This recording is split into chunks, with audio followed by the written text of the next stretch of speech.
Boston Bruins getting the 4-1 win over the Pittsburgh Penguins, extending that win streak to 4 before hitting the road to go to Washington. Mariah, Janos, and Evan Marinofsky here. Evan, the Bruins really setting the tone right out of the gate, drawing a penalty 52 seconds into the game.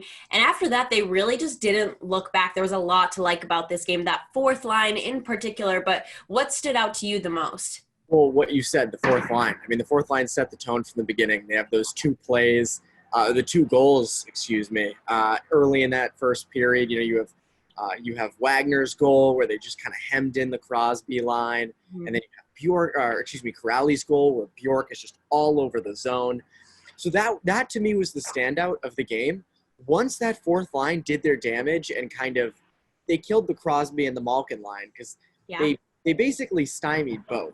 The Malkin line actually had, I believe it was in the second period, a really long shift in the Bruins' end against the Corrali line, and they didn't even really get that many chances. They just kind of cycled the puck around.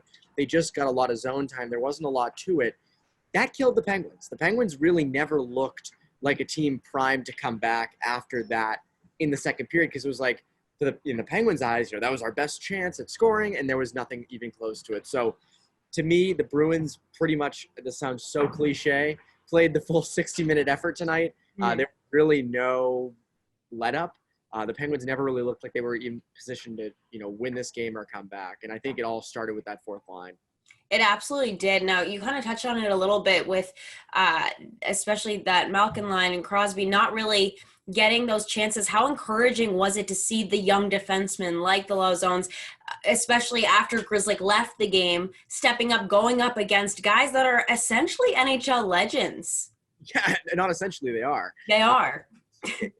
Lozon. I think the even bigger takeaway, obviously the D have been great. The young D have been really impressive. Jeremy Lauzon taking these top, matchups has been really, really good, especially with Charlie McAvoy, and that can be a whole separate video. But I think what really stood out and what was new about tonight's game, or kind of a culmination of what's been going on lately, is that fourth line shutting down those lines. Because again, and we'll say it throughout the whole year, the Bruins are at their best when that Corrali line, that fourth line, is deployed as a shutdown line. That is what they were tonight. They had the two goals. That was awesome. But more importantly, they shut down those two lines. They played most of their minutes against those two top lines. I think to me, again, Cassidy said since day one, that's what he wants that line to be.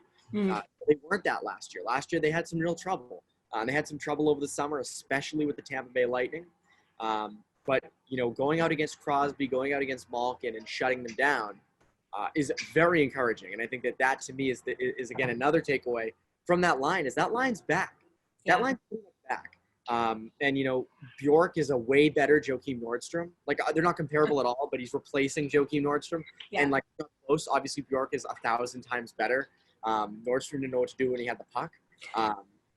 But, if you put Trent Frederick in there when everyone's healthy, that can work as well. So, tonight, and this is going off the fourth line, when Pastrnak returned, if Pastrnak returned tonight, Anders Bjork probably would have got the boot from the lineup. After a game like tonight, Bjork played like his lineup spot was on the line, and I think something might have been said. Yeah, absolutely. Where do you see him fitting in once Pastrnak returns? That's the tough part. I don't know. Trent Frederick has played really well consistently since day one, and he's played well enough to keep his spot.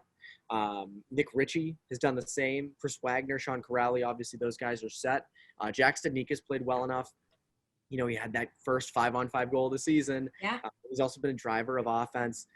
So I don't know if Bjork is necessarily in if Pastrnak came back on Saturday. But again, Jake DeBrusk is out too. Right. Carl Lindholm was in the lineup tonight, so obviously he would come out.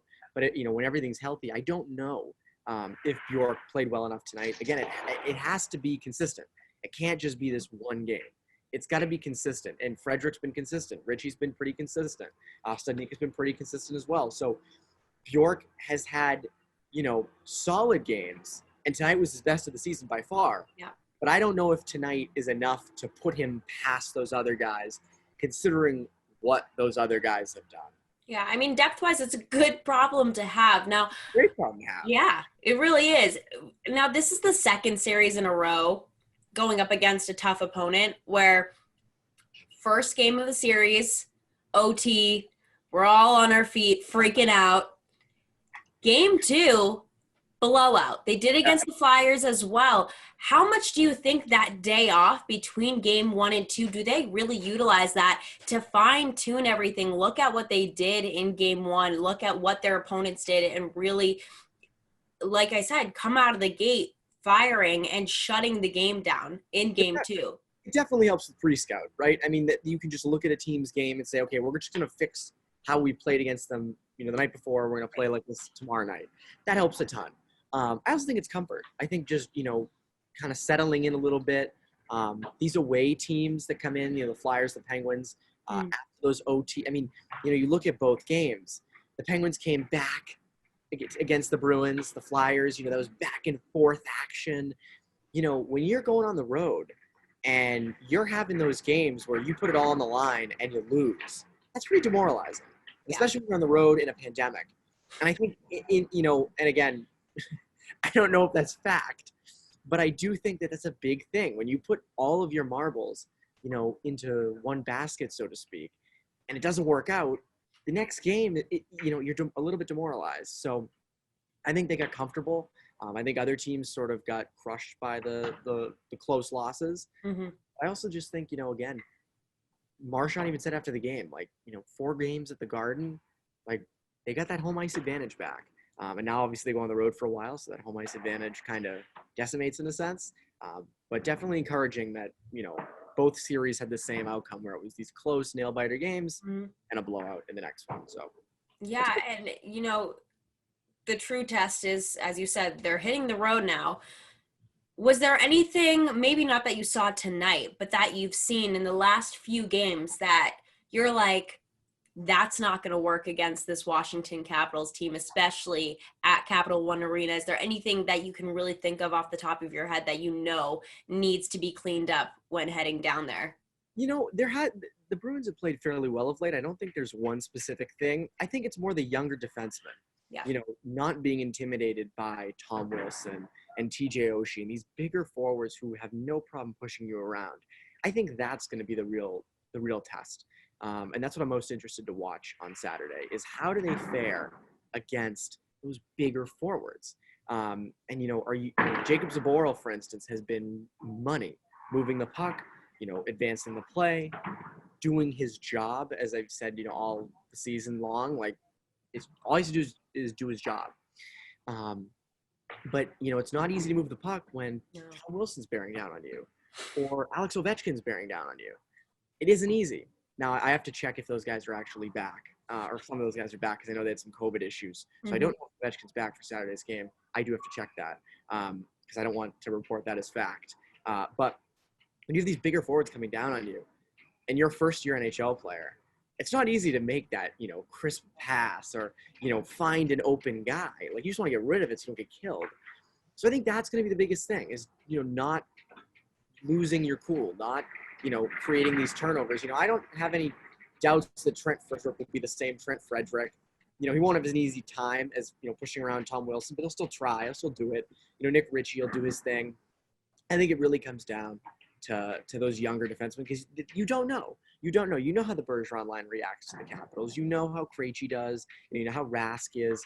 You don't know how these younger guys, Lozon, Zaboral, Kevin Miller coming back. I mean, he's going to be tough, but again, with the puck moving stuff, you don't know. You really don't. So I think that, to me, is the one area where it's nothing that they've done. It's more that their ages and sort of their experience that makes me kind of question it. Yeah, well, we shall see very soon. For all of our Bruins coverage, head to clnsmedia.com and subscribe to our YouTube channel over at Bruins Rinkside.